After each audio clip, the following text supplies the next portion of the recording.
magic stick. Salalakum si sta, stahobche, we at, Gualapu Tahitian, all you people, hello. Salalakum si sta, my name is Fighting Woman. Seek Vidasu Waklam, I'm the daughter of the sea monster man.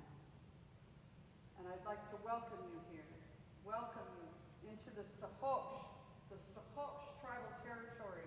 This county was named after the first people of this land, and that is who I am from. And so we come tonight to say you're welcome to be here. We welcome you. We're glad to host you here. These are really important issues, this forum tonight. So as we go on and progress with the evening, I want to put a word into your ears and into your heart, into your hutch, into your hachusida, the intelligence of your mind, which is here. No cognitive dissidents can live here, relatives. And the word is yahau. Yahau. Yahau. It means to push forward together.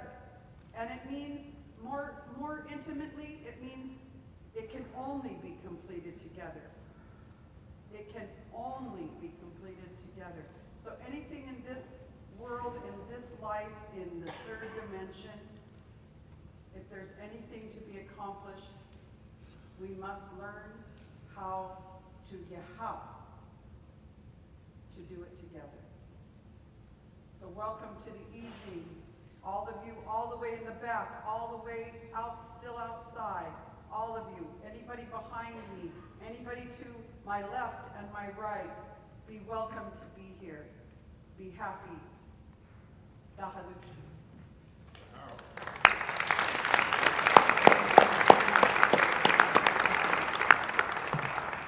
Thank you so much.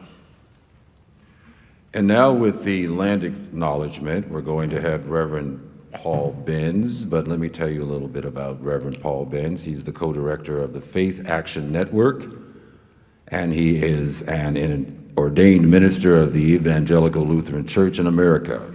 He served as the director of the Lutheran Public Policy Office of Washington previous to his role at the Faith Action Network. Paul has been a longtime social justice leader in Washington State's religious community on numerous issues, and he continues to advocate for FAN's legislative agenda in Olympia. He is the lead organizer for FAN's growing network of advocating faith communities, which have pledged to partner with FAN to be advocates in the halls of power. And now, let's have a warm welcome for Reverend Paul Benz.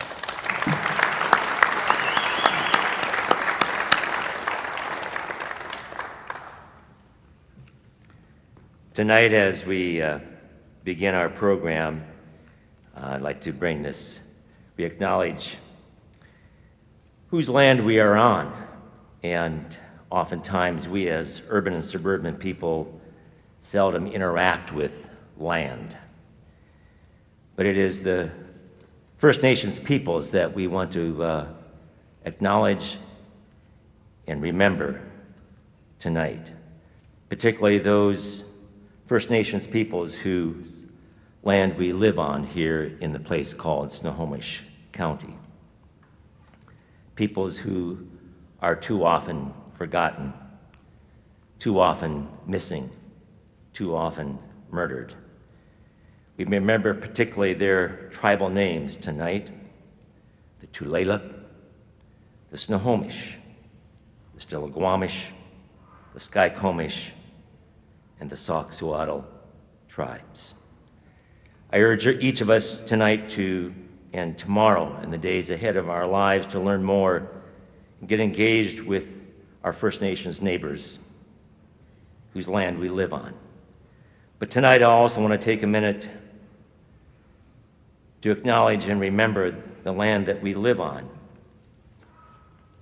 is stolen land, land that was taken unjustly, where white privilege and white Christian nationalism played a very important role, a fundamental basis of this historic injustice that was oftentimes called manifest destiny, that has not only legal roots, but Christian religious roots.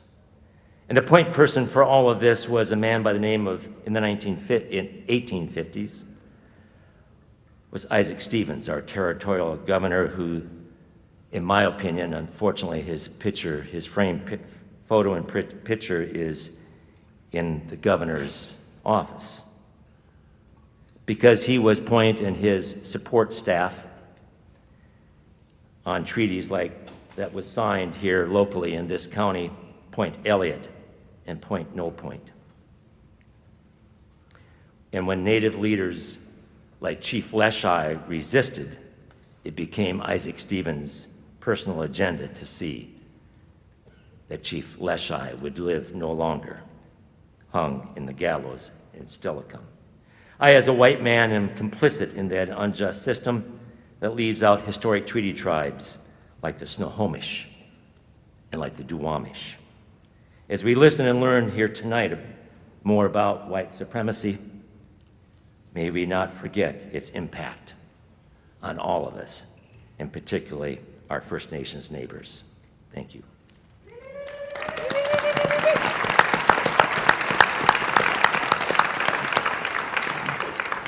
Thank you, Reverend Paul.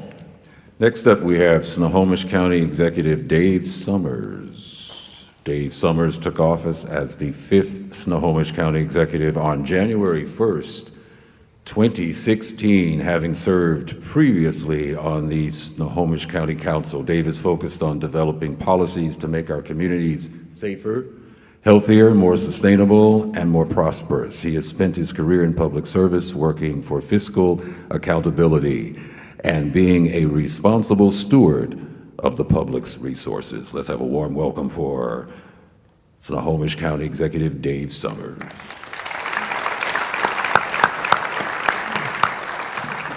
Thank you, Kevin, and I just want to thank each and every one of you for being here tonight. This is so important that we come together, and we've already heard the importance of working together, being together, and moving forward together. But special thanks to Unidos, Communities Against Hate and Violent Extremism, and the ACLU, and all the sponsors that are listed on the back of your program. There's a lot of organizations that are doing this work each and every day.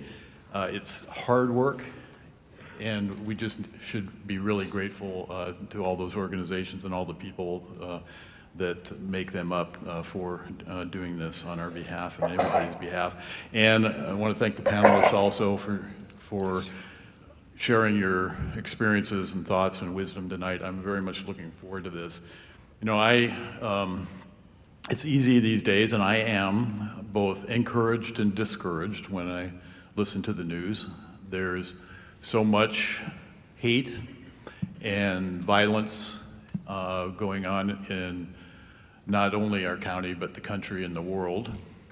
It's easy to get discouraged, but I also see time and time again people coming together to put aside differences and work together to battle that hate and violence. At the end of the day, the one thing I've learned is the only thing you can combat hate with is love, and the thing you can combat fear with is hope, and ultimately battle darkness with light. And together we are stronger, better, more hopeful, and we need each other, and there's many, many people that need us. And we should also not forget that there's people in our county and country and world that thrive on chaos.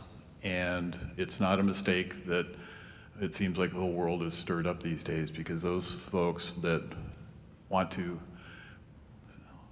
sow division and hatred by creating fear of others, fear of anything that's different, sowing that fear and hate is what they want. And the only way we combat that is coming back at them with love and peace in our hearts, and coming back together stronger and stronger. So I want to thank again all of you for being here tonight.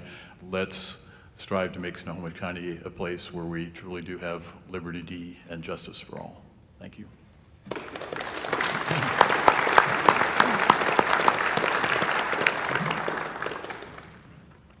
Okay, thank you very much. Next up, we have two community panelists who are going to spend maybe, I don't know, 6 or 7, maybe 8 minutes, maybe 10 minutes talking about their own personal perspectives on this event, but also just what's been happening in the region and just kind of share their lens, their personal lens about this. But I wanted to introduce them. Jennifer Bereskin-SeaMonster has been a community advocate for housing justice, dismantling childhood poverty. This work is elevated through local and statewide policy reform for human rights and social justice issues. Jennifer joined, we call it CAHVE, C-A-V-H-E, Communities Against Violent Hate and Extremism, almost 2 years ago to support the grassroots efforts to address domestic violence extremism in Snohomish County. And without further ado, Jennifer Bereskin-SeaMonster.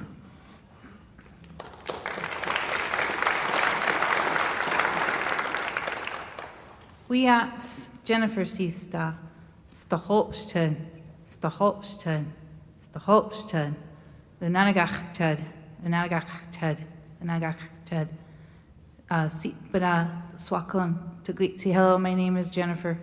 I am the youngest daughter of the Sea Monster Man, and I am Snohomish and Unanagak Aliut. And I had been mulling over everything that I was thinking about telling you today because I carry in my bones this 500 years of this. 500 years when we started with the doctrine of discovery. That was the beginning of what we now know is today. When I think about my ancestors who fought to ensure that I would be standing here today, it makes me want to help educate people to understand that what we have to do is, like my sister said, is to yahout. We really have to work together. The doctrine of discovery gave the legal foundation and set the policies for the genocide of my people. It's really hard. It's a really hard topic. I know this is something that we don't want to allow fear to take over. You know, we outnumber these things and the type of, how do I want to say,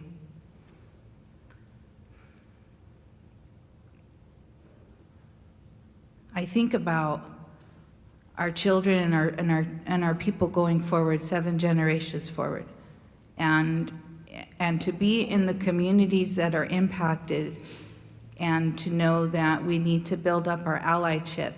We need to, and that's in all forms, right? It's because what impacts my community or any of the other communities here that are going to be speaking will impact your community.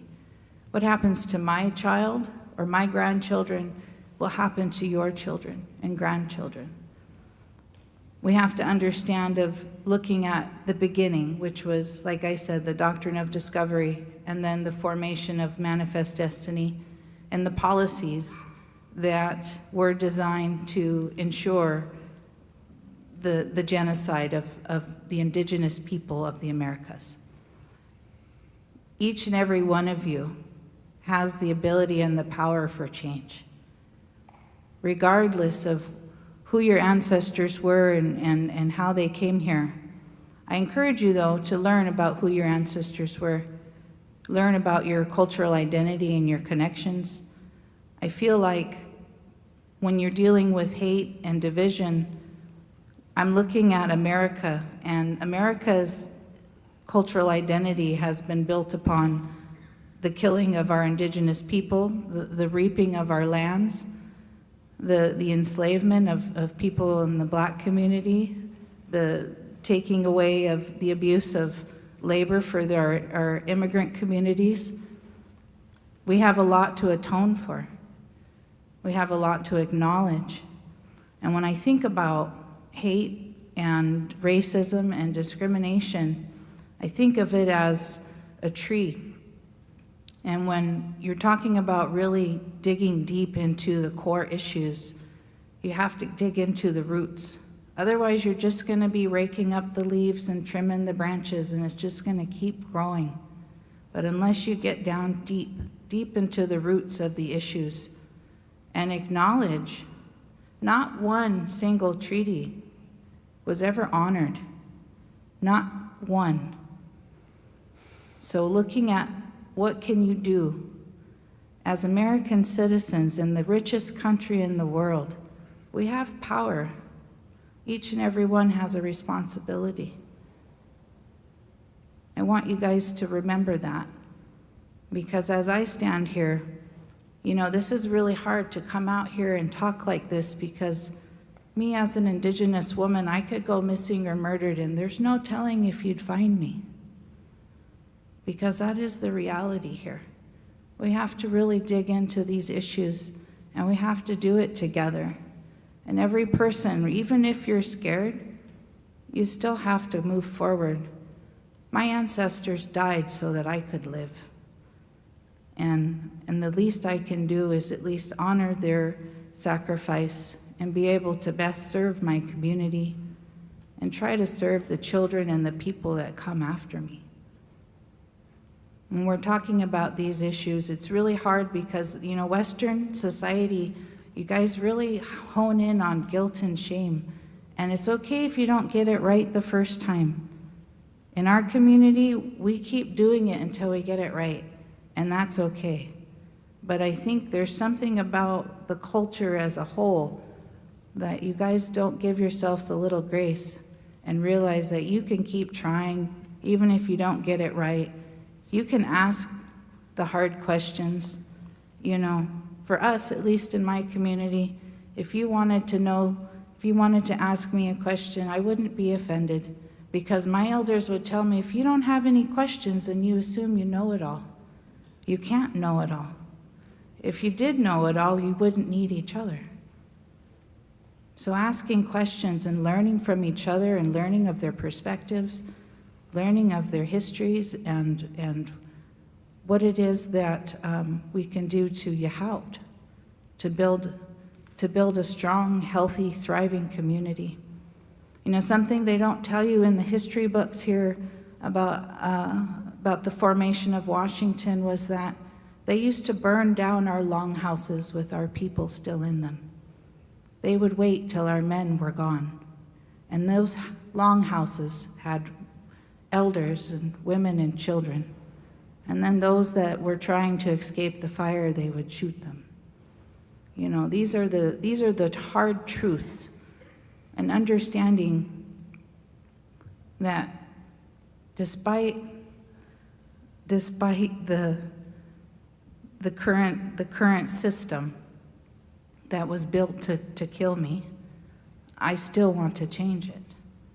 I still want to build a community.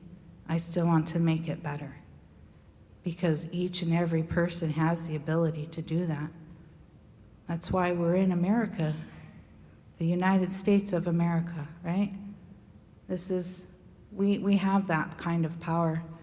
So I'm asking you guys to no longer be passive, no longer don't be complacent. Silent is consent. You know, even if it's only one thing that you can do to help, whether that's learning from the organizations that helped co-sponsor, or figuring out how you can better know your neighbor, or if there's a community that you're not familiar with, let's figure out how you can get to know each other, how you can to break down those biases and those fears that you may have, or those unknowns. I think it's important. You know, when you think about, when I go outside and I see all these little ones playing, they're not worried about the unknown. They just want to get to know someone, make a friend.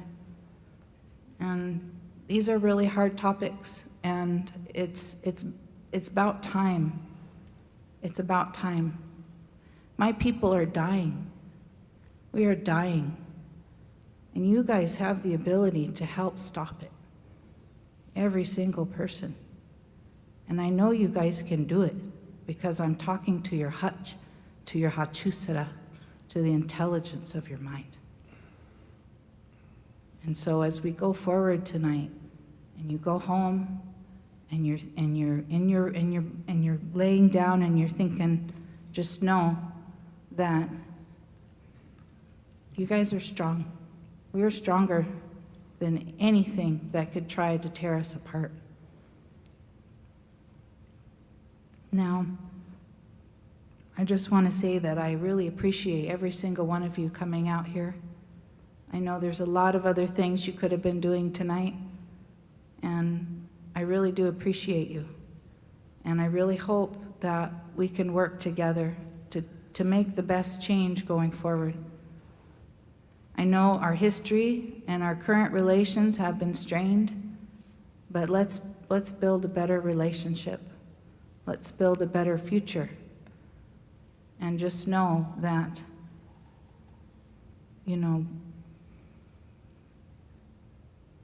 we have to do this for our kids, for our grandbabies.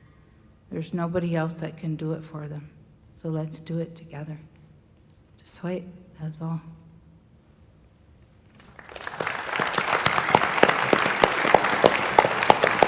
Thank you very much. Very insightful words. Next up, we have some comments and perspective from Michael Adams from Change the Narrative. Michael Adams is the Executive Director of Change the Narrative Granite Falls. As a scholar and former corrections officer, Michael recognized the harmful inequities of the criminal legal system and committed himself to the transformational work of anti-racism and inclusion. After the murder of George Floyd, he founded Change the Narrative Granite Falls, a nonprofit based in rural Snohomish County, whose mission is to encourage anti-racism, ensure equity in policy and practice, support the community efforts in diversity and inclusion, and expand local resources to limit barriers to success. Let's have a warm welcome for Michael Adams.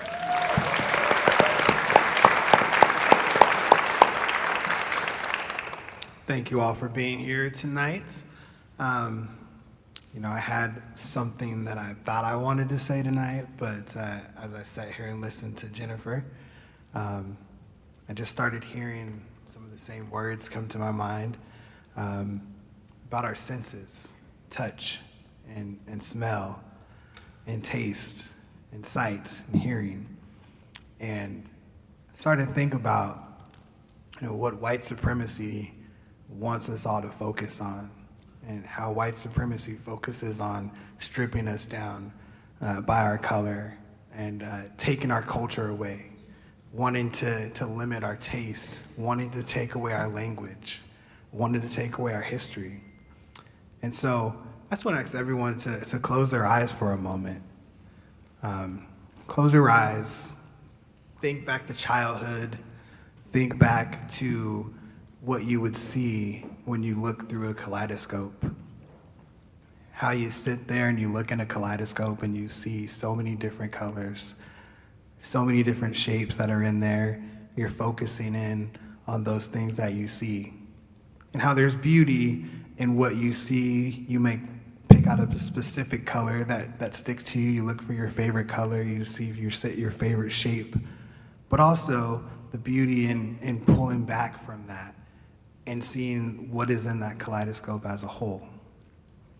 As you open your eyes, take a look around this room and look at the various people that are here, look at the diversity that's here, look at how we're all together because we want to hear and talk about this topic, and we have this shared mindset of wanting to get rid of white supremacy. What I think about as I think about America, and I think about how people who downplay white supremacy like to refer to America as a melting pot, how they like to say that I don't see color. I like gumbo, and as a kid, I loved to have the taste of seafood within the gumbo, but I didn't like the texture of some of the aspects like shrimp and crab. I was too lazy to want to try and learn how to crack crab on my own. But I think about, like, as you put those ingredients together, and you can take something out and it has one flavor profile, and you put something in and it has another profile, and that's the beauty of diversity. That's the beauty of the work that we all do together as a collective to fight against white supremacy, is that when we work together and we come together from different cultures to be a strength and unified unit, there's more power in what we do in that fight.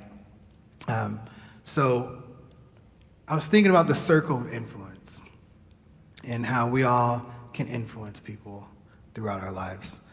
But I don't know if that circle analogy works best in the way that I think about it when we look at how we're gonna fight white supremacy. I'd like us all to face our fears and think about a spider web.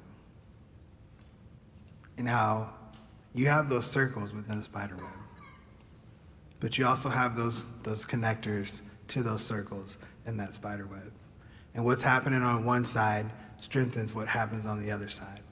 And we all see how when we go to take down a spider web, take off one attachment, and the rest of it becomes weaker.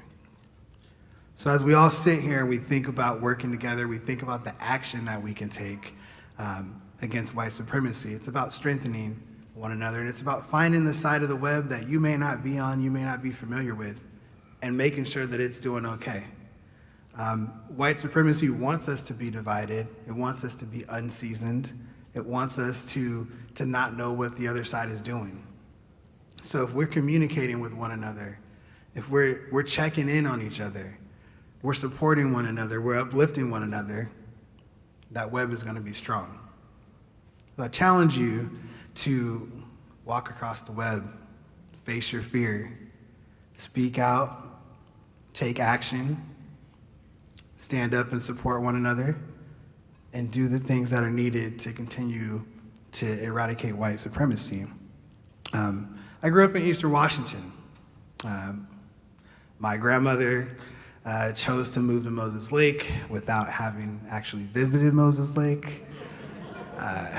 Thought she was moving closer to Seattle. Yeah, my mom, she told me the story of when she first got to Moses Lake. She saw no black faces for the first few days that she was there, and all she did was cry. She grew up in LA, so moving from South Central LA to Moses Lake, a big culture change. But I remember growing up and being in Eastern Washington, and I would always love to come to Seattle. I'd love to go to California to visit family. I'd love to go places to see more diversity.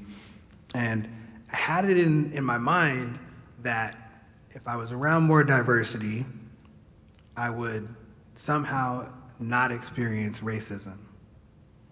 That I experienced racism because of the lack of diversity. I was aware of white supremacy because I was surrounded by white people. I moved to Snohomish County, and in recent years, I have been called the N-word more than throughout my entire childhood in Eastern Washington. I've heard more and more stories recently with how our social climate has been of youth experiencing hatred and having to experience that as well. My 11-year-old daughter is here in the crowd as well, and my kids have experienced things here. And so what I think about is looking 7 generations ahead, and what's the vision that we all want to have? You know, when we look through that kaleidoscope, what do we want to see for our culture, for our country? How do we want to see everyone coming together? You know, I think back to Dr. Martin Luther King and the I Have a Dream speech and his vision that he had. And we speak about people being together and races being intermixed, and we think about that stuff. But what does it really mean if we don't have intention behind it? If we're just sitting in a room because the law says that we can all sit together, if if we're not actually building relationships, if we're not actually celebrating one another's culture, it doesn't mean anything.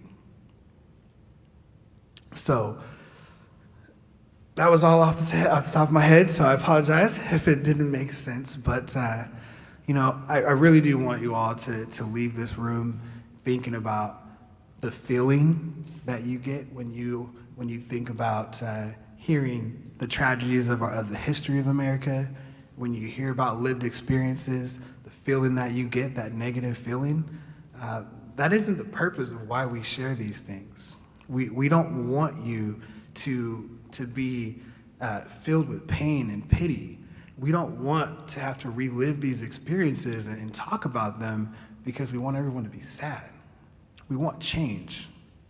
We want these emotions to turn into joy and happiness and togetherness. We want solidarity. White supremacy does not allow for that to happen. But we have the power to stop that by coming together to fight against it. Thank you.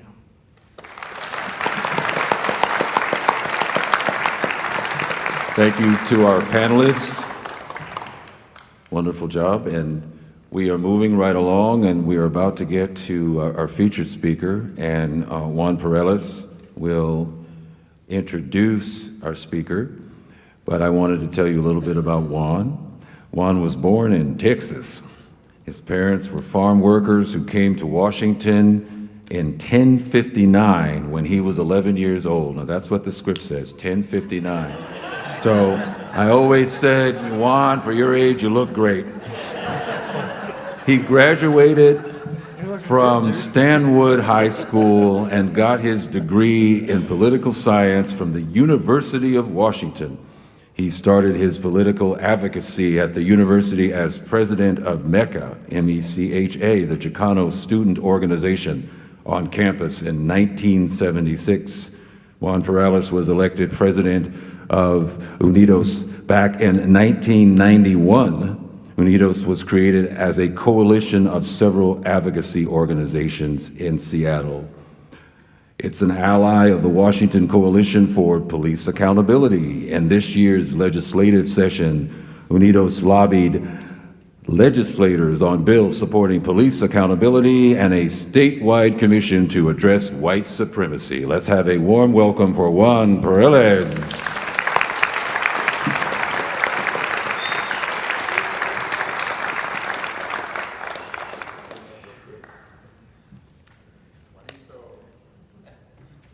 Well, since I'm 75 years old, I have to write things down so I don't forget, okay? And I'm going to yell. No, thank you, first of all, for being here tonight. I've been dealing with police accountability, like, Kevin was saying, and the last 3 years with my friend Luis Moscoso, we started talking about how can we work together to address white supremacy. So we've been talking about this for at least 3 years now, okay? And the Reverend Paul Benz was one of those, and Bill Ramos, and our country executive. We've been talking about this for a while now. So it's time that, we change what's going on in this country in terms of how people, I'm sorry, I could have gotten on talking, I'm going to stop, but I do the introduction, okay? Now, if you notice Unidos, it says uniting law enforcement and communities. I used to be in the face of law enforcement all the time, demanding stuff, but I've made a decision that for 30 years I've been doing this. And so I've made a decision that unless we work with police in the inside that want the change that is needed, it ain't gonna happen by us just putting pressure on people or police. So to me, when I started Unidos, it used to be called Juntos Podemos Ganar, which is what we've been talking about here, is unity, okay? Because we do have to come together to be able to change the things that we don't like white supremacy. So now I'll get into my introduction, okay? Thank you. Good evening, like I said, and thank you for being here. Tonight's keynote speaker is not new to Snohomish County. is it was here in 2018 at the Everett auditorium, and it was overfilled that I had to stand all night.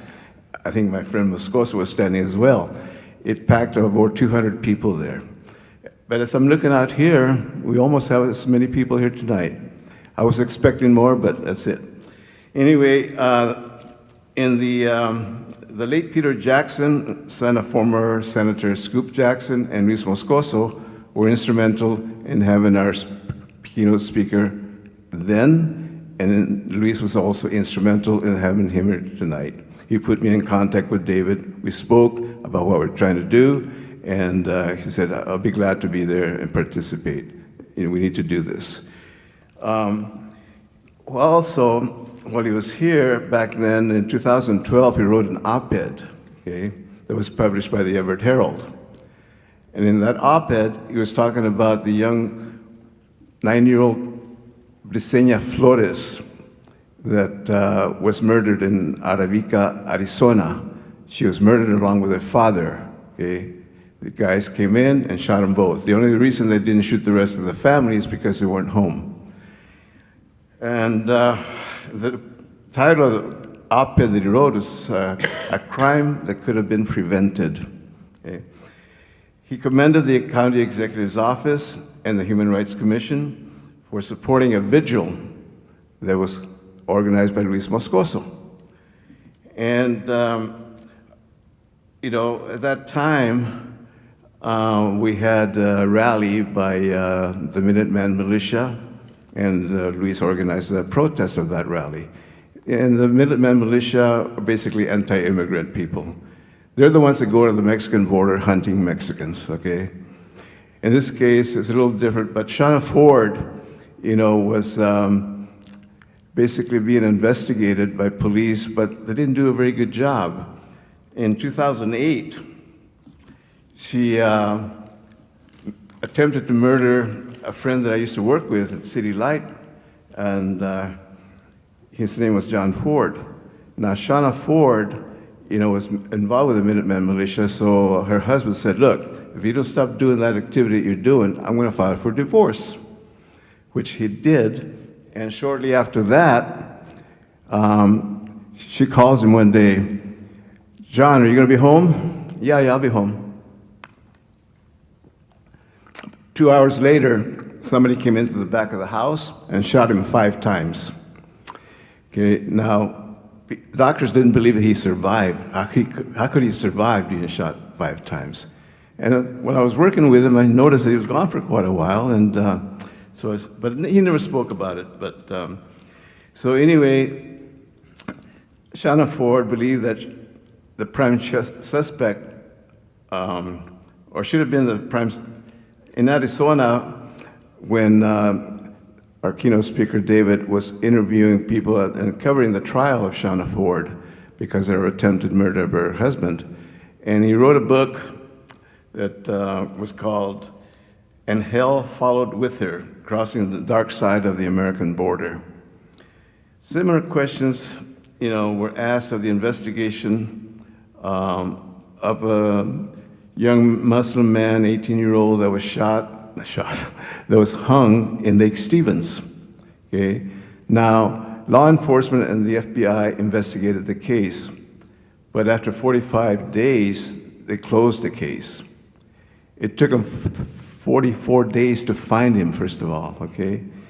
So to look for somebody, you know, why would it take so long to find somebody in Lake Stevens? It's not that big, okay?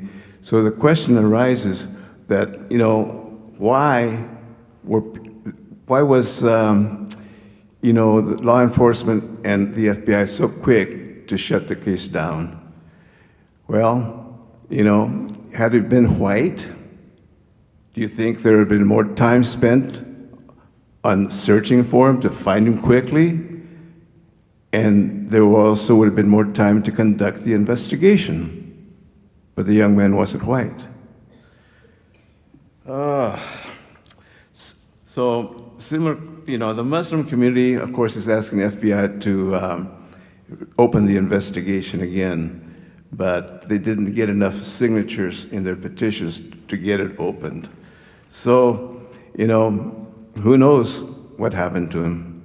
But the Snohomish County Examiner decided that it was not suicide. It was undetermined. But then, of course, the case is closed. So tonight, I have the pleasure of introducing our keynote speaker. And he spent, like I said, fine. He needs no introduction, but tonight I have that honor of doing it. He's a recipient of the National Press Club Award for Distinguished Online Journalism in 2002 for a miniseries that he put together for MSNBC. He has spent over 50 years tracking and writing about white supremacy groups here, and spent a lot of that time actually in the Northwest. So he is the man of the hour. He is the man that is widely renowned in our country as the leading expert on white supremacy. He's written like 10 books, okay? And the last book he wrote was The Age of Insurrection, The Radicals' Right, Assault on American Democracy. So we have a lot to be concerned with. So please welcome our keynote speaker, David Neiwert.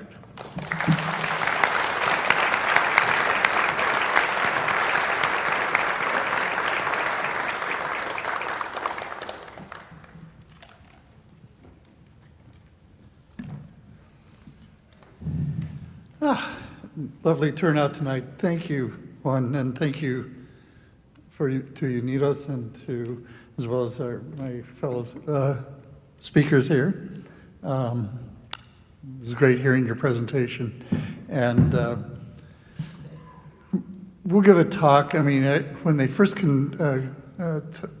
approached me about this, I was originally just going to do a sort of history of the radical right in the Northwest and in the West, but they proposed this topic of white Christian nationalism versus cultural diversity, which I thought was pretty intriguing because pretty early on in my blogging career, back in 2003 or 4, one of the topics that I frequently brought up was I was constantly defending multiculturalism,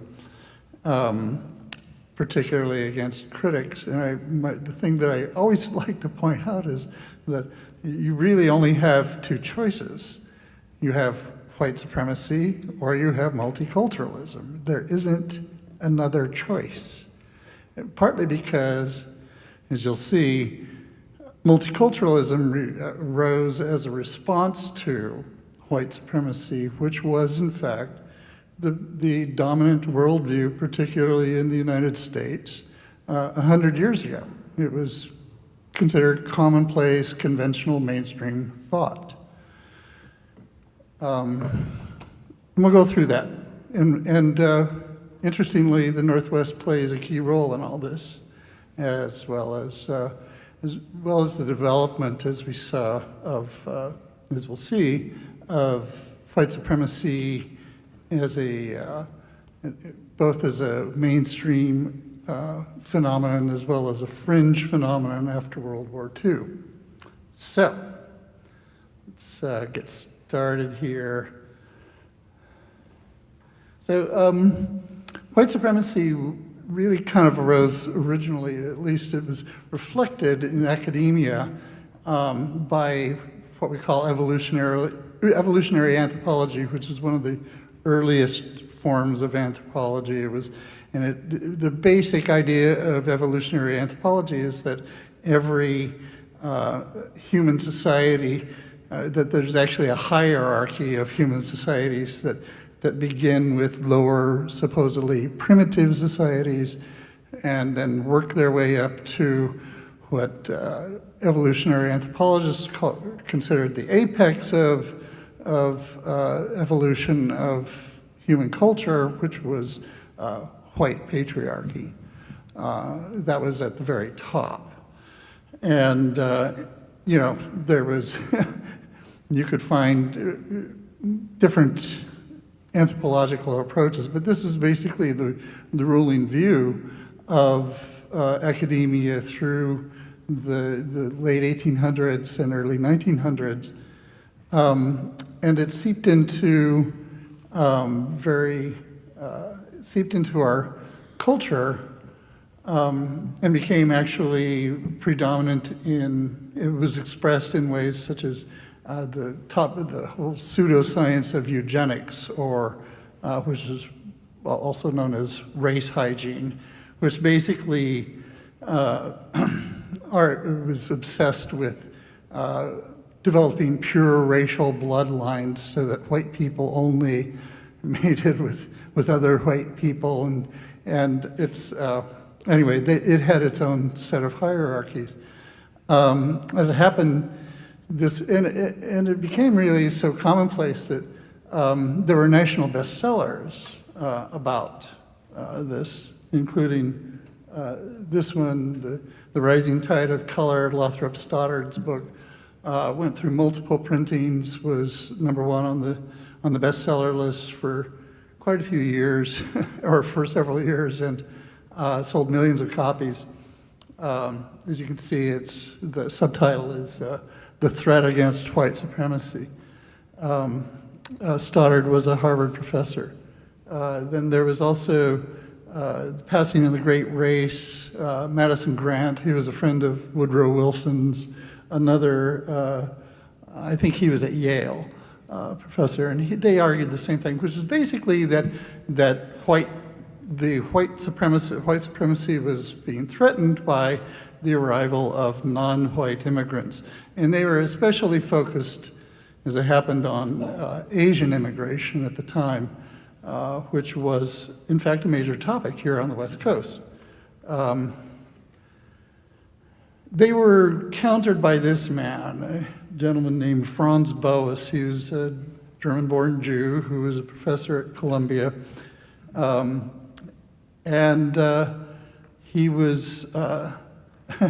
He's also considered the father of modern anthropology, as well as the father of multiculturalism. Boas actually got his start in the Pacific Northwest, studying the Northwest American coastal native tribes.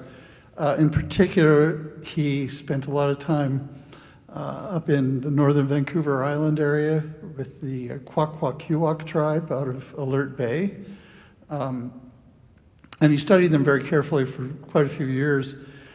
And at one point, Boas has kind of a mixed record in looking back. Now he organized a group of about 40 villagers from Alert Bay to go out to Chicago for the 1892 World Fair or World Exposition, and basically show people what a Northwest tribal village looked like. And this photo was taken from one of the participants, the man with the killer whale transformation mask. But the important thing was that what Boas discovered was, or what Boas found from his studies, was information that clearly undercut the evolutionary anthropology thesis, in particularly the hierarchies. And of course, one of the standards of this was that not only were the less developed peoples, as they considered them, lower on the hierarchical scale. One of the things that symbolized the forward evolution was the dominance of a patriarchal culture, and that the thesis was that cultures all naturally will evolve always from matriarchy into patriarchy.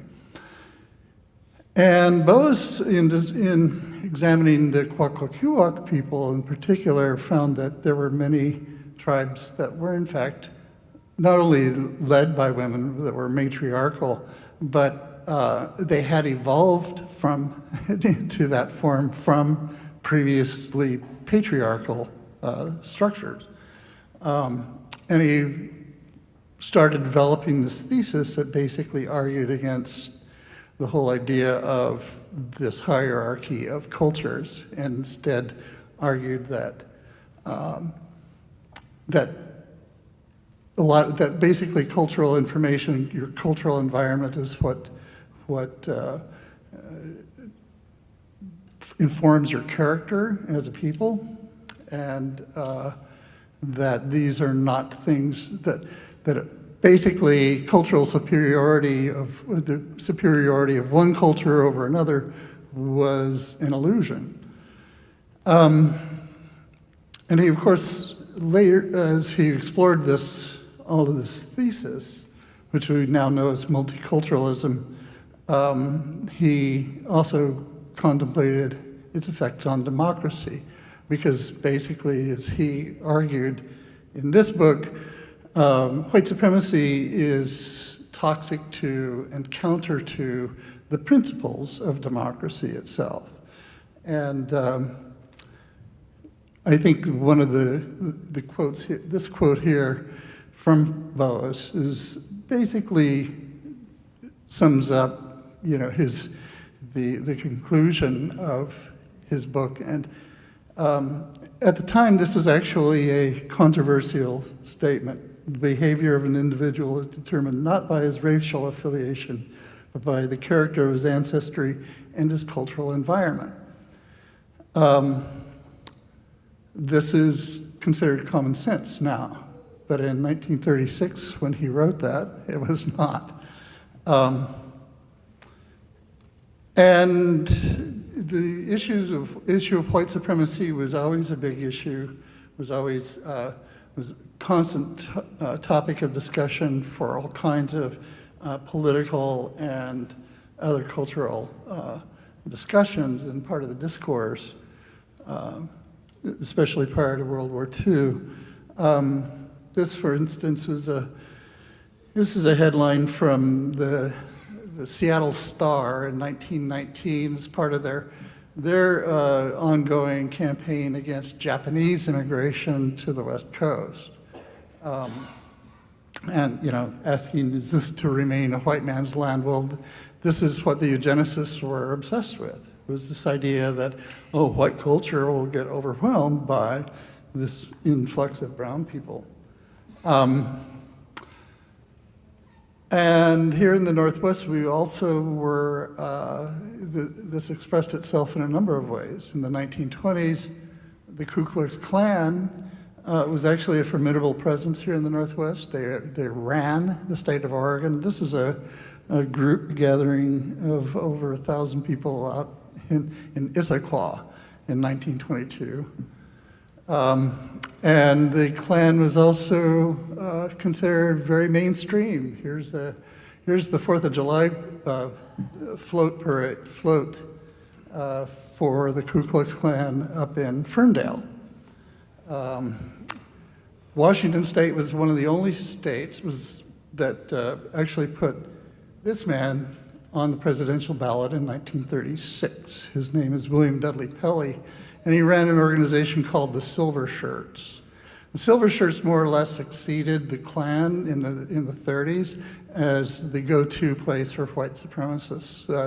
The Klan fell apart in the late 20s because it was run by a bunch of scam artists, and it ran into all of these organizations ran into serious financial trouble and had to close shop.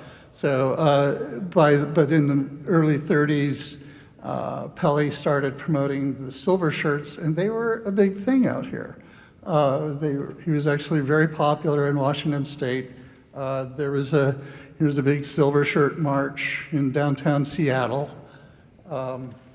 And in addition to holding mass marches, they would recruit people in their homes. So this is a shot from a Life magazine spread on how the Silver Shirts were recruiting people in their homes. Now, these attitudes really shifted dramatically as a result of World War II once we got a look at what white supremacy actually wrought, and particularly in the Holocaust, and once we Once the smoke cleared from the concentration camps and we saw what had happened, the world reeled at that, and in the decades that ensued, white supremacy as a worldview fell on extremely hard times. It was pushed to the fringe. It was believed to be an evil and monstrous worldview. But it continued to exist still on the fringes.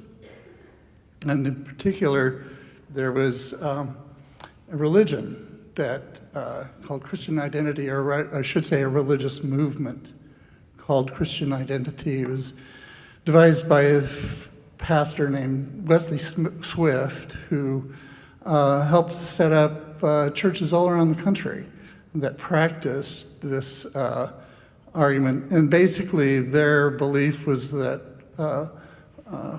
white people were the true children of Israel, that Jews were actually the literal offspring of Satan, and that all non-whites were soulless mud people, subhumans whose existence did not matter.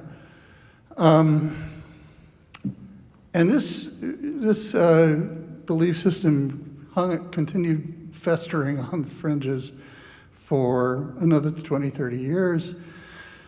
In particular, one of the largest groups was one down in Southern California they called themselves the Church of Jesus Christ Christian, and that was actually Swift's congregation, but it was a major center for it. When Swift died, he passed along his congregation to a gentleman named Richard Butler, who promptly who in short order moved the whole operation from Southern California to the Idaho Panhandle in Hayden Lake. And they called it the Aryan Nations. Here's a shot of Butler fairly early in his career in northern Idaho. And the Aryan Nations held these annual gatherings they called the Aryan Congress, and they would, they gathered white supremacists, mostly Ku Klux Klansmen from the South, and continuing Christian identity believers from the Southwest up to Idaho once a year, where they would light crosses and do their racist thing. Now, as it happened, this is about the time I started doing all this. At that time, I was the 21-year-old editor of the Sandpoint Daily Bee in Sandpoint, Idaho, and just very much starting out my career. And we sat down with our publisher, and we considered these guys a real conundrum. This is in 1979, and just a couple of years after they had moved into the region, and we were contemplating, how do we handle this? How do we deal with all this? And we made what we thought was the astute decision not to cover them, because we figured, well, our thinking was that, these guys just want attention, they just want publicity, and we're not going to give it to them. We'll deprive them of oxygen, and they'll just die, and go away. Well, that didn't work out so well. Not only did they continue gathering people to the Northwest, other skinheads and other haters, they also started really recruiting within the mainstream. This guy here is kind of like your typical stereotype of what we would think of as a neo-Nazi skinhead or a neo-Nazi Aryan Nations member, but the reality is most of them were, in fact, just kind of dweebish LARPers who wanted to wear uniforms and weren't terribly capable. And not only that, the other reality was, especially that I discovered when I would sit down and start talking to people, at these gatherings is that the vast majority of them, aren't skinheads wearing black leather and swastika tattoos. The vast majority of them are just ordinary-looking people who could pass for your neighbors. And realizing that neo-Nazis don't come with horns sprouting on their heads. They are actually people who are very much among us, and they hold views that they think of as just conservative, right? But one of the realities, of course, that I have come to know about right-wing extremists over the years is that they all see themselves as heroes. They all see themselves as heroic defenders of the white race or of, the American Republic in some cases. But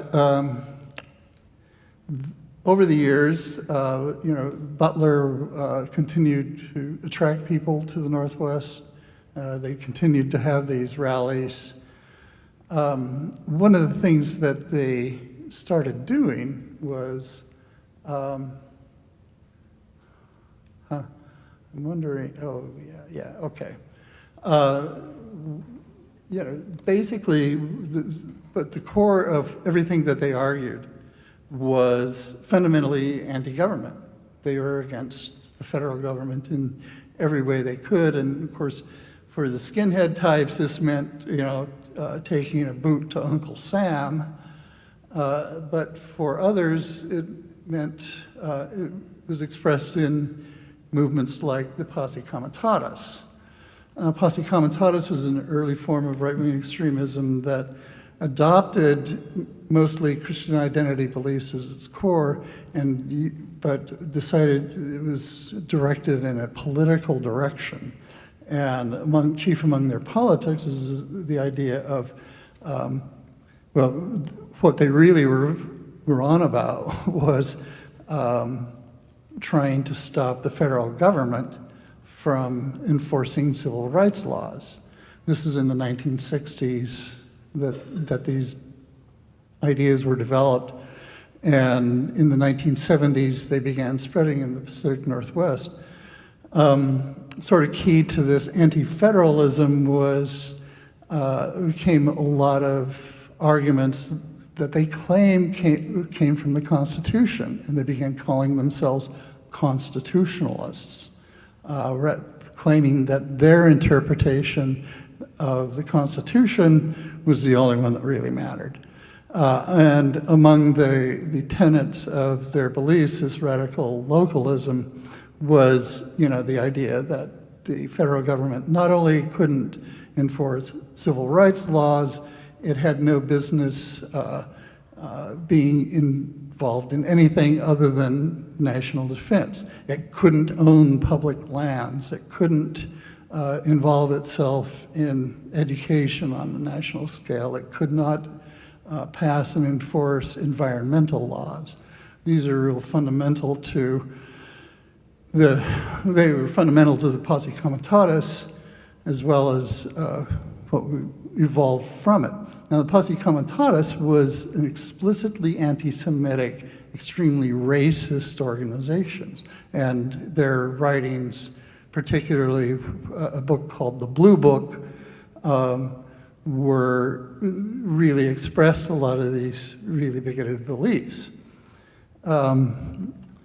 And they inspired radicalism. There was a gentleman named Gordon Call who went on a rampage in North Dakota. He shot and killed 2 law enforcement officers there, then fled to Arkansas, where he was finally captured, or not captured. He was cornered by a sheriff down in Arkansas, who he then shot. But anyway, Call wound up dying in that shootout, and he became a martyr figure for the radical right. Now, part of what was going on in the radical right in the 1970s was this idea that we needed to have a sort of national division. And the idea was to turn the Pacific Northwest into the great white homeland. They even came up with a map, which you can see here, of how to divide the country up into racial quadrants. And they believed that the only way they would get there was through terroristic violence.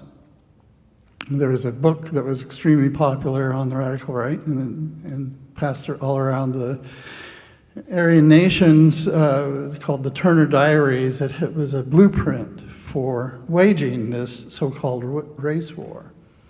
One of the big fans of this book was a guy named Robert Matthews, who lived up in Medellin Falls. He had moved there from Arizona. This is where he grew up. And he lived in that northeast corner of the state, partly because it was a very short drive for him to go down to Hayden Lake and participate in Church of Jesus Christ Christian ceremonies. Matthews came up with the idea of following the Turner Diaries blueprint, and he organized a gang of about 20 men, mostly recruited from the Aryan nations, who then embarked on a rampage in 1984 in which they robbed some 24 banks, as well as an armored car in Ukiah, California, from which they took several $1 million, which remains to this day the largest take ever in an overland stage robbery. They also assassinated a radio talk show host in Denver named Alan Berg because he had had the audacity to criticize some of these white supremacist leaders on the air. Matthews is finally cornered. The FBI went to work and quickly ran these guys to ground. And in December, Matthews himself was cornered up here on Whidbey Island. And he refused to come out, and they lobbed a flare into the house, and it burned down around him. Nonetheless, and now every year on the anniversary of that death, you'll see groups of skinheads gathering out there at Whidbey Island, and they hold events around the Northwest to commemorate Matthews' death. They called that date, which is, I believe, December 7th, Martyrs' Day. One of the other things that happened, of course, one of that Matthews did was, in stealing all this money, he handed out large sums of it to leaders of white supremacist groups all around the country. And so the FBI then went to work and collected, basically tried to get some of that money back, but mostly they prosecuted a group of, I believe, 16 white supremacists who had prominent standing in the movement in Fort Smith, Arkansas. And this was in 1986, and including this man. God, I'm brain cramping. Who later turned up here. Yeah, this guy was. I'm sorry, I have blanked on this guy's name. He was a major leader of the Klan in terms of he led the Klan's attempts to try to keep Vietnamese immigrants out from Texas in the 80s, and after he, of course, as you'll see, they all were acquitted. The government attempted a fairly novel sort of approach, which was that they used the Ku Klux Klan Act to try to prosecute these guys. And it went about as well as you might expect for a trial in Arkansas. And as a result, the these white supremacists were all acquitted. But one of the things that happened was, now you see this guy in this photo. His name is Louis Beam, and he was a major figure at the Aryan Nations and was a regular speaker at the Aryan Congresses. and Beam was one of the guys who was acquitted in that trial. And afterwards, he came up with, he and his fellow racists started working on ideas on how to avoid having this kind of trouble again. And they came up with a plan, a concept they called leaderless resistance. And the idea of leaderless resistance was to basically form cells, diffuse cells and people that would separate people who would carry out terroristic or criminal actions on behalf of the movement from the leaders of the movement, so that the leaders of the movement could continue organizing and doing their thing without having to worry about whether their followers were out there committing bank robberies and assassinating radio talk show hosts. So this was the origin of the militia concept.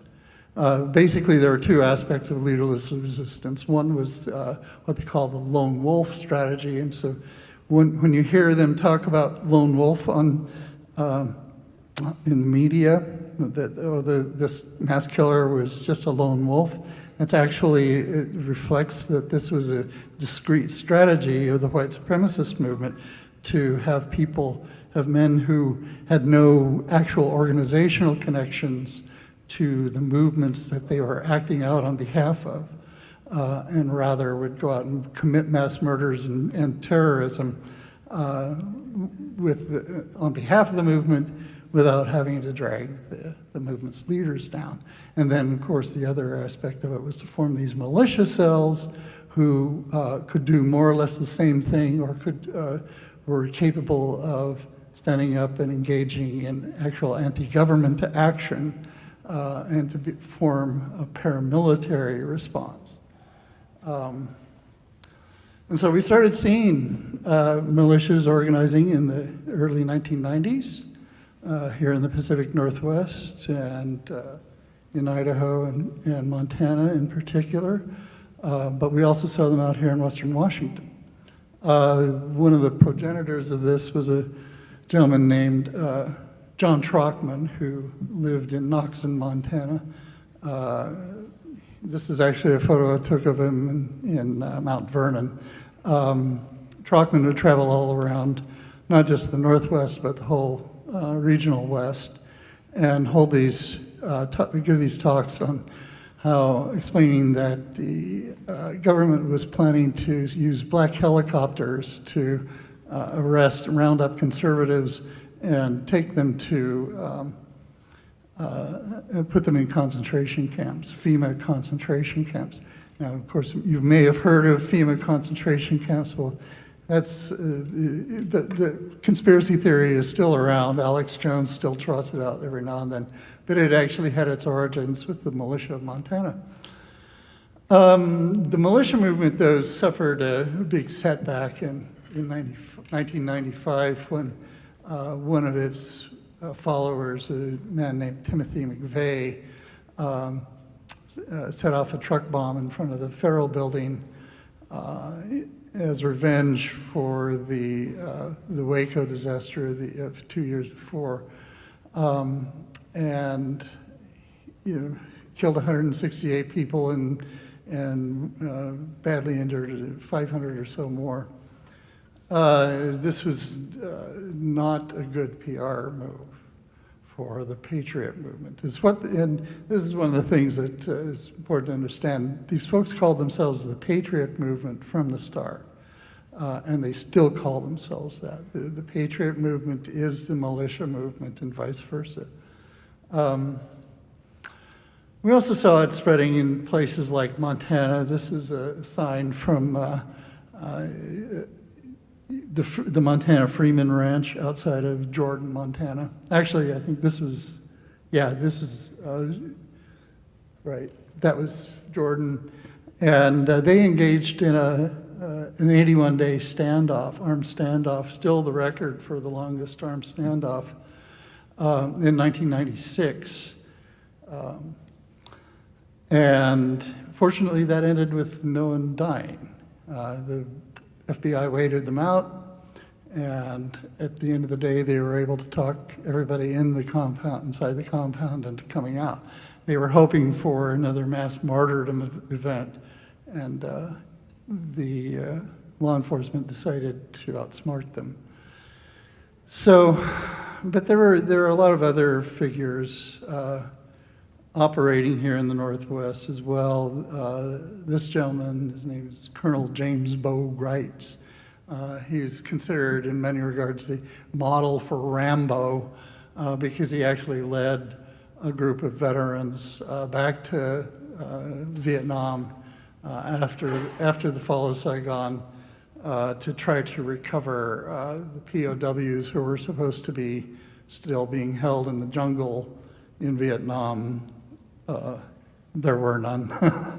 He came back and empty-handed, but he had a new conspiracy theory that there was actually the CIA had hidden the prisoners from him. Anyway, these conspiracy theories continued to spread. There's, including here in Snohomish County, this was a sign from a group called Freedom County. They were associated with the Patriot movement.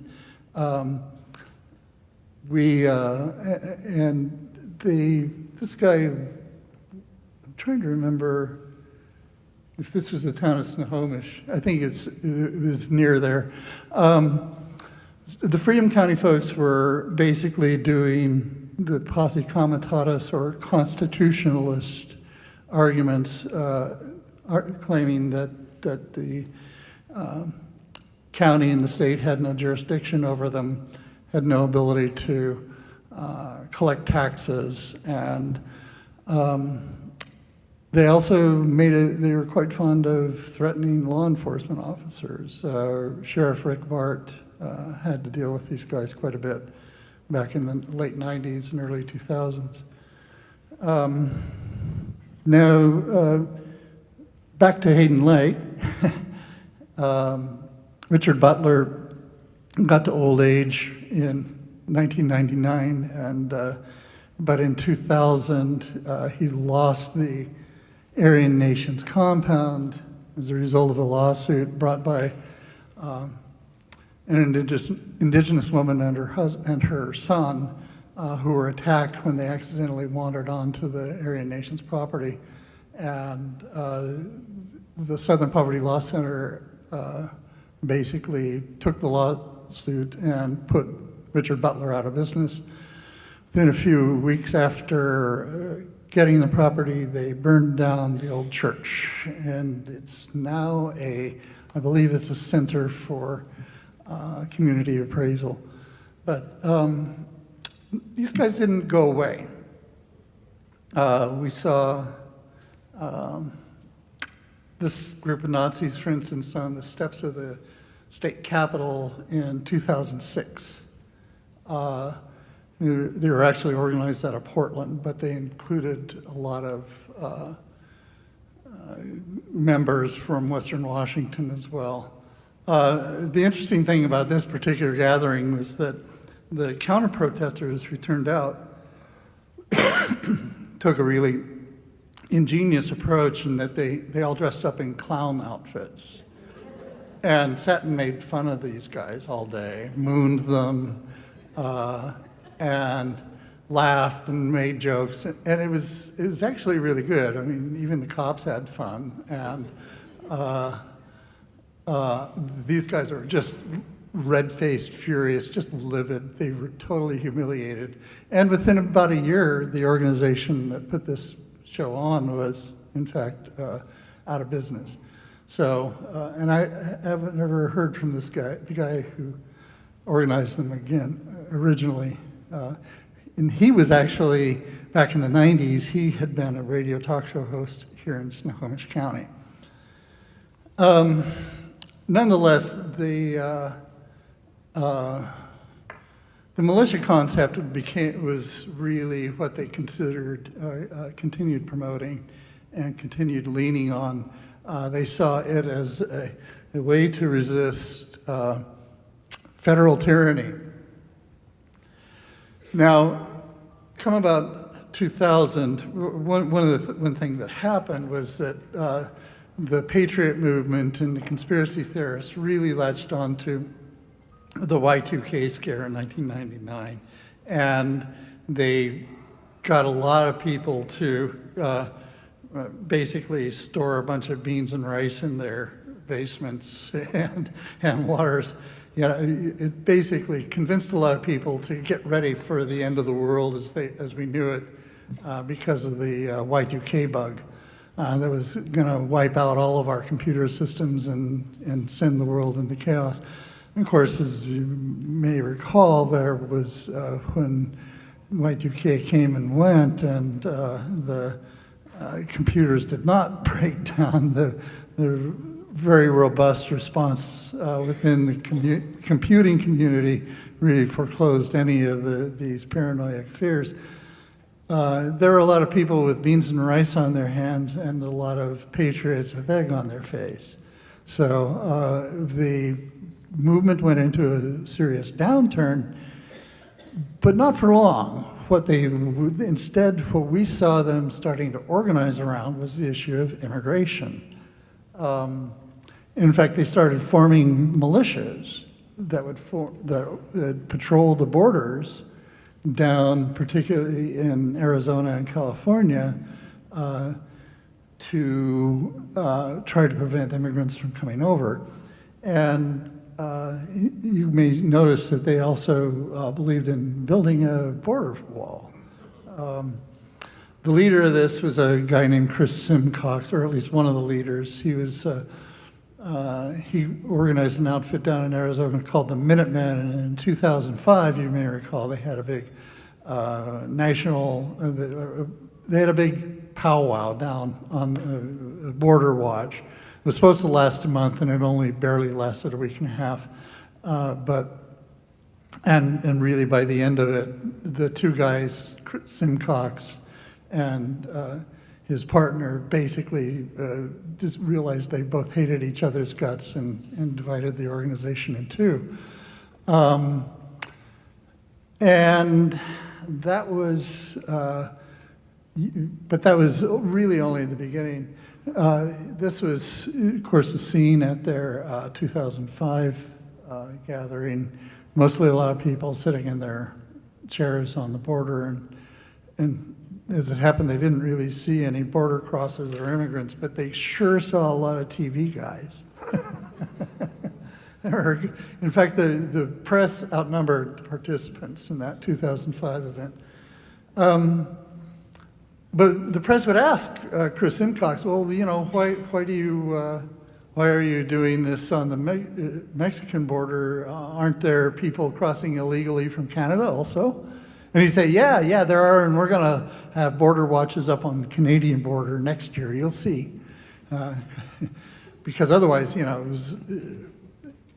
he was basically trying to say, oh, we're not racist. We do it on the Canadian border, too.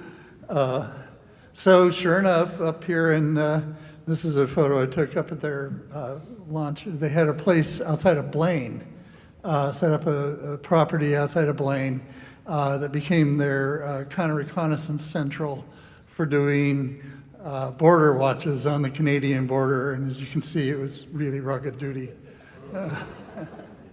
And yeah, Simcox actually came up from Arizona to help promote the Blaine border watchers and do their thing. Now, as it happened, this is also the first time when I was covering this gathering that Simcox met at, the first time that I met this woman, Shauna Ford. She was the press secretary for the Minutemen at the time. Shauna was a former, actually she's a former teen prostitute and a felon with a rap sheet as long as your leg, but She later sort of reformed her image. She worked on the line at Boeing and then left that job to become a hairdresser. And then, well, after having married John Ford, Juan's friend, decided that she was actually going to save. She drove did these long drives down to California and listened to talk radio all the time. And she got convinced that she needed to save America from immigration.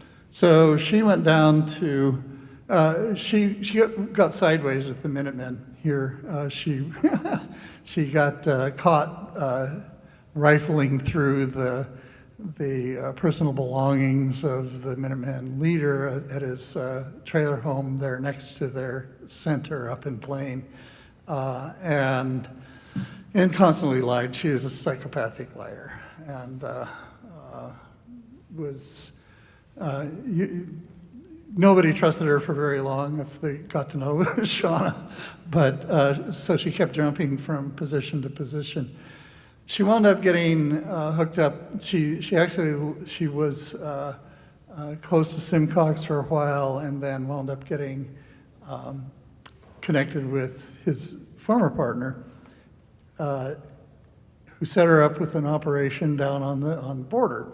She set up her own group, called it Minuteman American Defense, and liked to give interviews to visiting filmmakers and documentarians and news people to show them how they were trying to save the country from these border crossers. But Shauna also had this idea that she really, they didn't have a whole lot of money going around, and she wanted to set up a militia compound. She wanted to buy a piece of property down there in Arizona. And and of course, she didn't really have any money at all. So actually, her first plan was to have her husband, John, shot.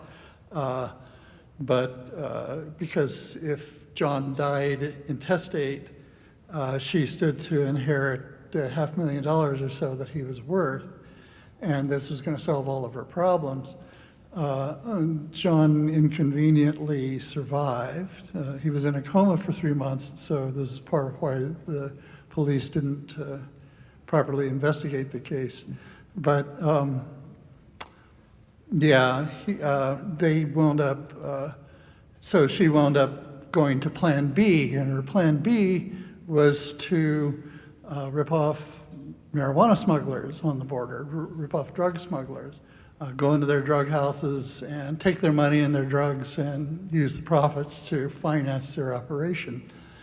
Well, she did this in May 2009. She decided, she actually tried to act out this plan.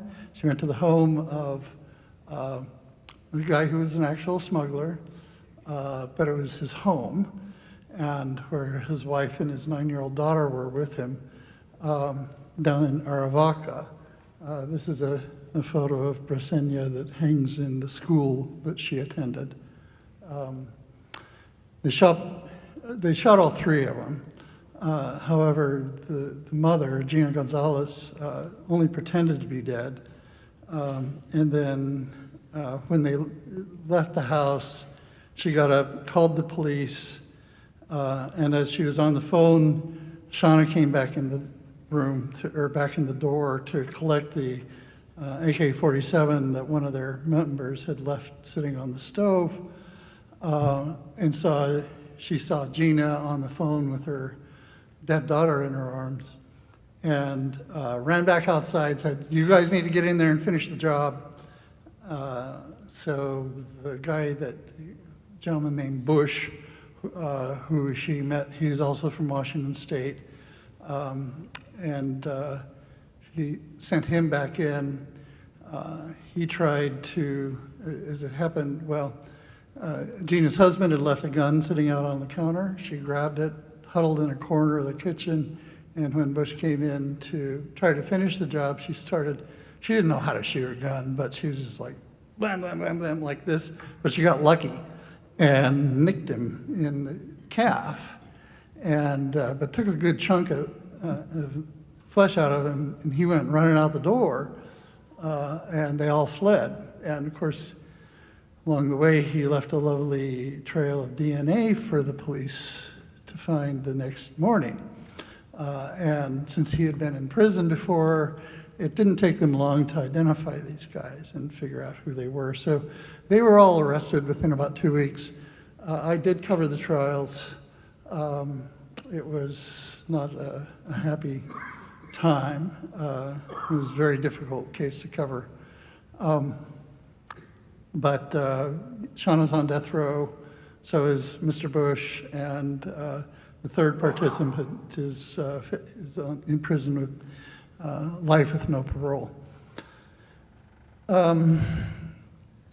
Nonetheless, the Minutemen continued doing their thing. One of the things they tried to do, that Chris Simcox tried to organize, was a border wall. And you can see here about how well it went.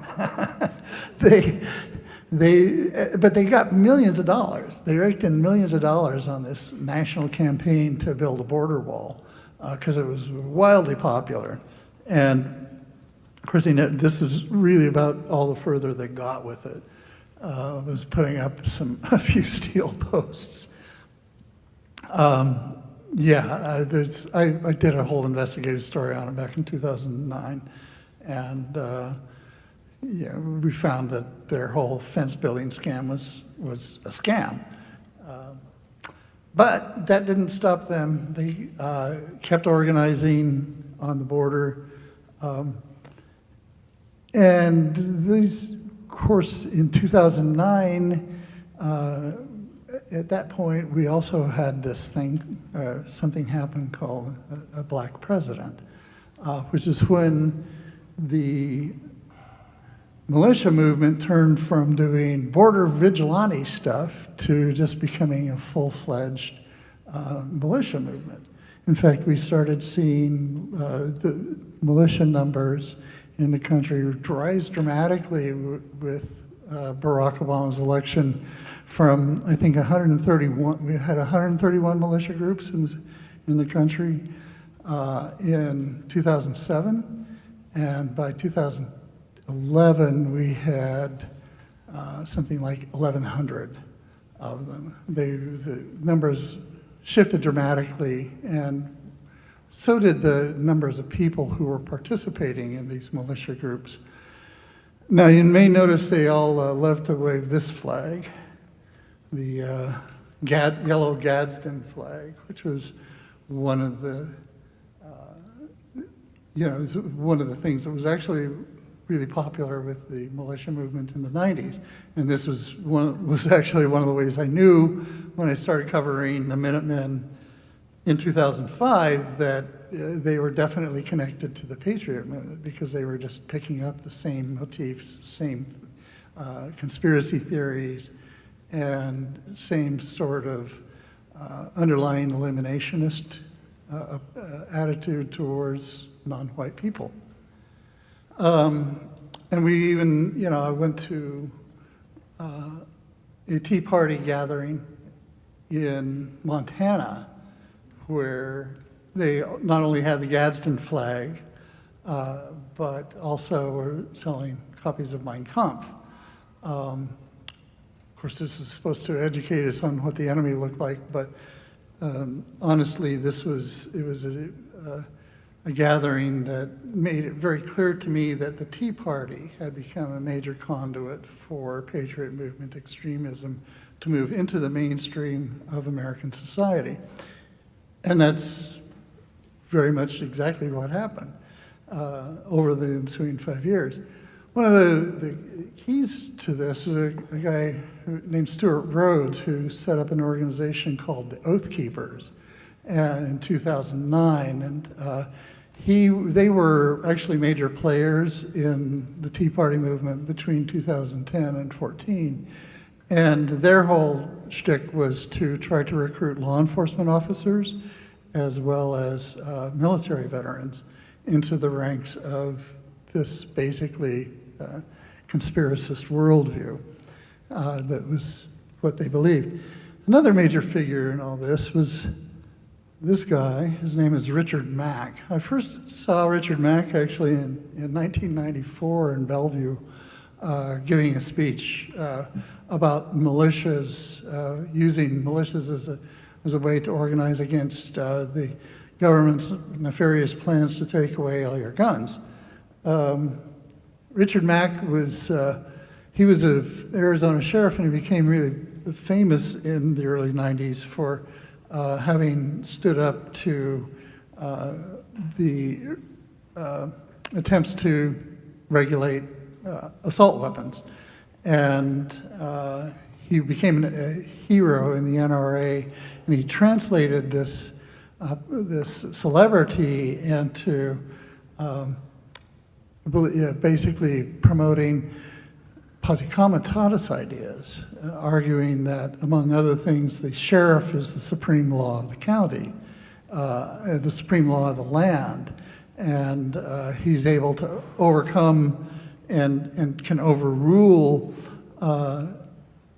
the ability of federal law enforcement or even state law enforcement within their jurisdiction. And of course, this is our nonsense. And all you have to do is actually read the Constitution, because there are several clauses in the Constitution that make quite clear that no, actually federal power is supreme in matters of law. Anyway, Mack organized an outfit called the Constitutional Sheriffs and Peace Officers Association, CSPOA, and it began in 2009. It was modeled after an organization that a friend of his, a guy named Jack McLam, did back in the 90s that was also aimed at recruiting law enforcement officers. Anyway, I actually got this photo of Mack in Olympia. He showed up to protest Washington State's passage of its gun control laws back in, I think, 2014. And he was, of course, because he was a Patriot Movement guy, he was also we saw a lot of militia types showing up for these events as well, because they all believe the same thing. Now, along about the same time in 2014, we saw actually an attempt at a real direct confrontation between patriots and law enforcement down in Nevada as a result of this man. His name is Cliven Bundy, and he was a rancher who hadn't paid his range fees for 20 years and owed the government millions. And they decided to foreclose on his cattle and tried to take them away, but they wound up having a big armed standoff down there in Bundyville instead. And we had guys aiming sniper rifles at law enforcement officers. And of course, Stuart Rhodes should show up at Stuart Rhodes, because he was very much part of the scene, as well as Richard Mack. Mack actually, in this interview with Fox News, said, what we really want to do is have the women and children in the front, so that when they start shooting, America can see that it's women and children who are dying. And it's like, yeah, brave guys, 2 years later, now, as you know, the Bundyville standoff really kind of fizzled out after about 3 weeks, especially towards the end of the 3 weeks. They were all pointing guns at each other because they couldn't get along at all. Some of the militiamen drew guns on some of the Oath Keepers and vice versa, and there was almost gunfire at the scene. And so they all decided to just break it up. And so for the next 2 years, Oath Keepers and the Patriots kept looking for another Bundyville type situation. They first tried to create a standoff down in Grants Pass, Oregon, a place called the Sugar Pine Mine. that, that fizzled out because there wasn't actually a dispute to be had. And they tried another one in Lincoln, Montana, that similarly fizzled out. But in 2016, January 2016, Bundy's son, Ammon Bundy, and a group of fellow patriots took over the Malheur National Wildlife Refuge down in South Central Oregon, and held it for about 3 weeks. The man that you see there on the left, Lavoy Finnegan, was killed in a standoff.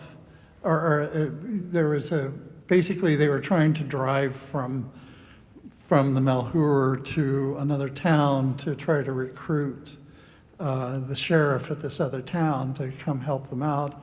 And en route, the state patrol pulled them over, and it wound up getting into an armed shootout. Yeah.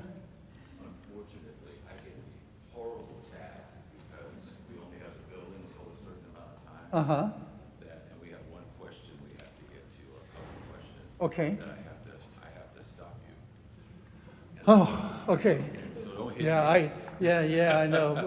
Well, see, I didn't test this, No, this it's not. talk I out. would love to spend like another hour just listening to this great. Can I, I'm going to show two things here. So just real quickly, this continued on through, and of course we saw it all starting to rise up with Donald Trump, who had all kinds of connections to the radical right. On his inauguration night, I was at Red Square at UW, and there was a big confrontation there between anti-fascists and the Milo Yiannopoulos fans who were there. This gentleman, who I was standing next to for about 5 minutes before all this happened, about 45 seconds after I took the shot, was in fact shot by one of the alt-righters. And I was a prosecution witness at the trial of the couple that shot him. But that was when we started seeing these street demonstrations from groups who called themselves Patriot Prayer, the Proud Boys, American Guard, and the Rise Above movement. They were smattered with neo-Nazis and white nationalists. We saw a lot of street violence. And this eventually led to in August of 2017, the Charlottesville disaster. I'll show you. Oh yeah, and we also started seeing, and these are some of the Proud Boys. You may recognize this man in the center. And this was a neo-Nazi group that was at UW. And the main thing about the Proud Boys is that they were all about bringing the violence.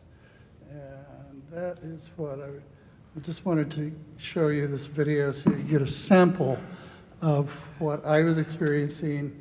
I covered about 18 of these events. This is a sample of what we were experiencing.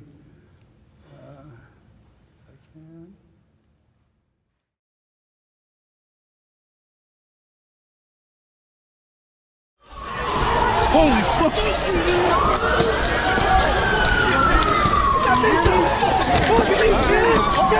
Hey, that's enough! That's enough! That's enough! Hey, that's enough! Hey!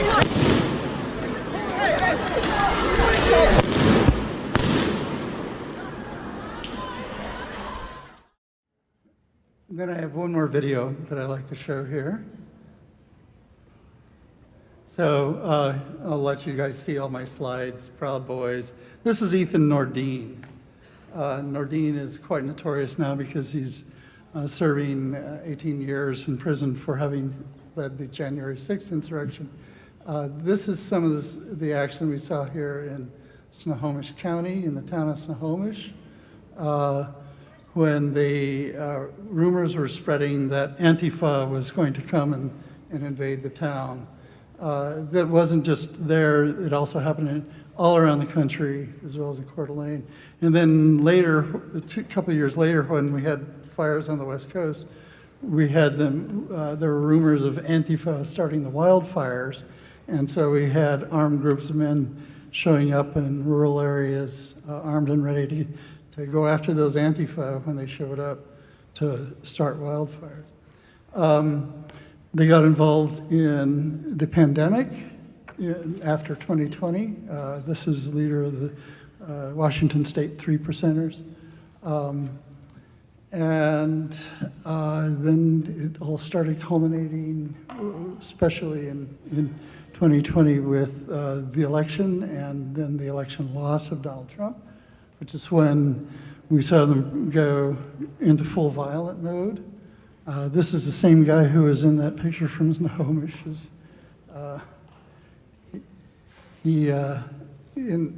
On YouTube, he said, "Let's just invade the Capitol."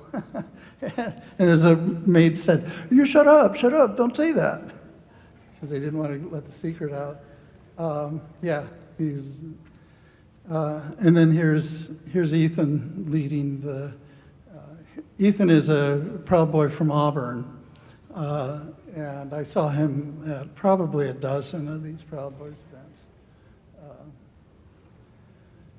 Anyways, let's just kind of cut to the chase here so we don't, we also are having attacks on the LGBTQ community in places like Coeur d'Alene, where we had a group of neo-fascist Patriot Fronters show up. And then we also had continuing activity from the constitutional sheriffs.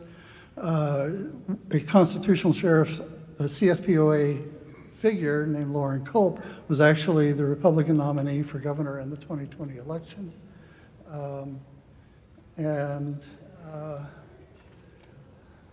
We have also finally, as you may recall, in the last election, we started seeing a lot of people organizing to try to prevent to actually monitor the polls and threaten and intimidate people at the polls.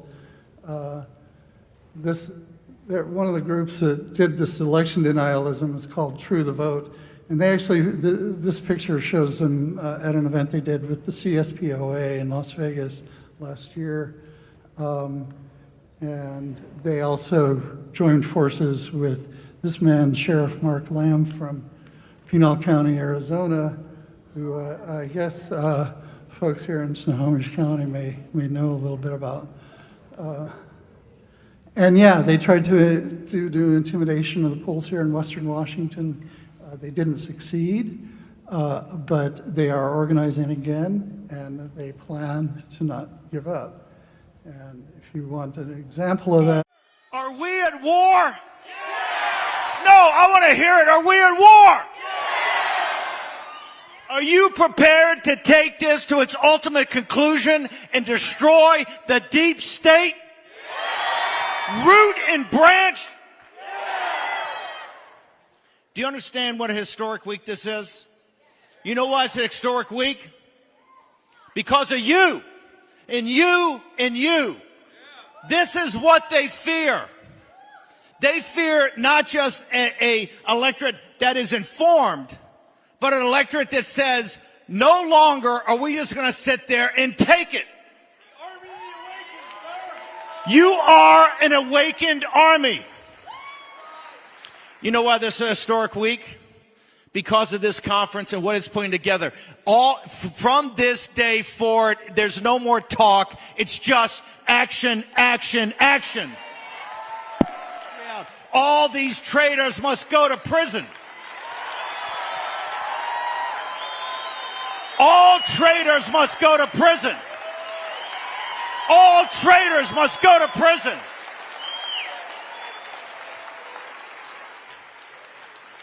Are you a cadre now? Are you a vanguard? Are you a tip of a new revolutionary generation that is going to save this country?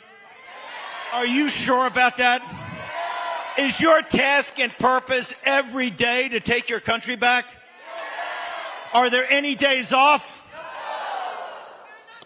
God bless you. There's no substitute for victory.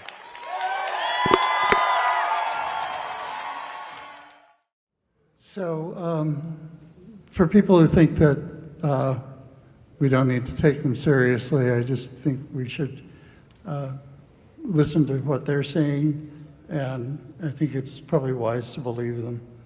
So, I've got a question here. If these groups were to succeed in toppling the federal government, how do they propose that communities would continue? No Social Security, disaster funds, no fire department, et cetera. I think their whole purpose is to create as much chaos as possible. This is about authoritarianism. This is about attempting to displace American democracy with authoritarian rule. They want to have what they call a Christian nationalist rule, and I don't think that they have given any thought to what would happen on a local level. They just think it will continue to happen, and I don't think that there is. This isn't on their radar. What they're concerned, what they really want to do, is create as much chaos as possible, so that people don't believe that their democratic institutions can protect them and keep them safe anymore, and that people will get frustrated and reach for an authoritarian strongman who will promise them safety and security. And that's how authoritarians always win when we see democracies fail. I know we don't think American democracy can fail, but democracies do fail all the time.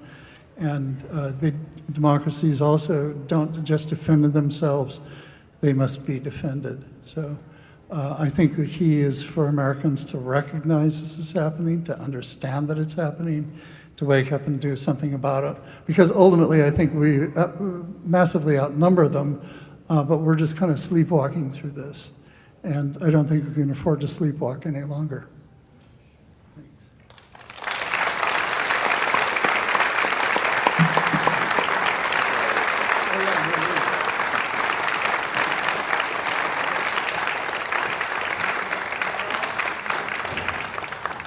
It's so sobering to hear that, but it's, we all need like a reality check. And I'm really apologize again for having to cut such a wonderful presentation short. It's just when you rent a space, there's a certain point where they just unplug everything and lock the door. So we wanted to make sure that we could just get the closing comments, and then our speaker, David Neiwert, might be available for a little bit of time to talk afterwards. I'm not sure. I'm not going to hold you to that necessarily. And then also, please contact us for a copy of the tape, the slides, the things that we weren't able to get into tonight. But I wanted to welcome to the stage, just for brief closing remarks, Juan Peralez, and we will have Snohomish County Councilmember Meagan Dunn and Representative Bill Ramos. Could you all come to the stage if you're not already here? I know you are, Juan. You want to start with the closing comments, please.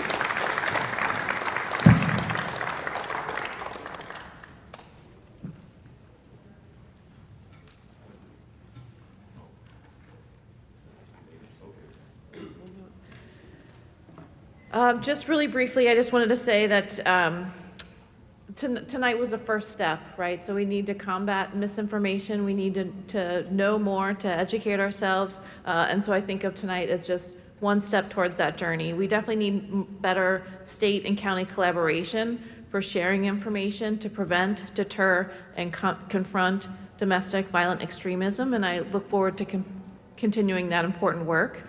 I also think of what Michael said about a kaleidoscope, and a kaleidoscope only has 2 mirrors in it. So you get all those colors and you get all that variety, all that diversity, but it only takes 2 mirrors. And then if you're in a clown costume and you're by yourself, people are gonna look at you funny. But if you have your friends with you, then they'll take you seriously. So thank you all for coming.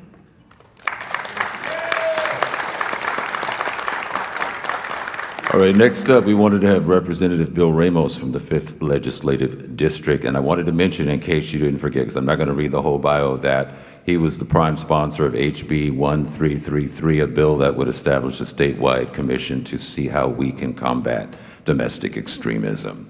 Welcome. Thank you. And the main point tonight is, I want to say, this extremism, white supremacy, has been with us forever. It will be with us forever. The point is, it ebbs and flows to the amount that we allow it to take over.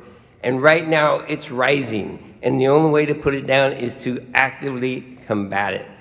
I started with the bill last year. I'm going to continue every year. We have to take action to drive it back into the hole that it came out of and lower it down. So do something, see something, say something. We must act and talk about it every day. Thank you very much.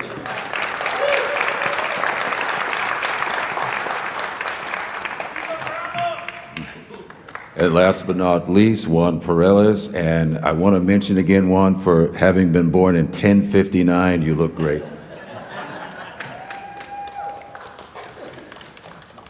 Well, I just want to thank everybody for being here tonight, and I hope they can go home with a better understanding of the dangers of white Christian nationalism that poses not only to your personal safety, but the threat to our democracy. And that, to me, is why we need to get engaged in addressing this issue and talk to your respective legislators that must address the issue in Olympia this coming session. So I want to thank you, Mr. David Neiwert, for being here tonight and giving us this education. Thank you very much.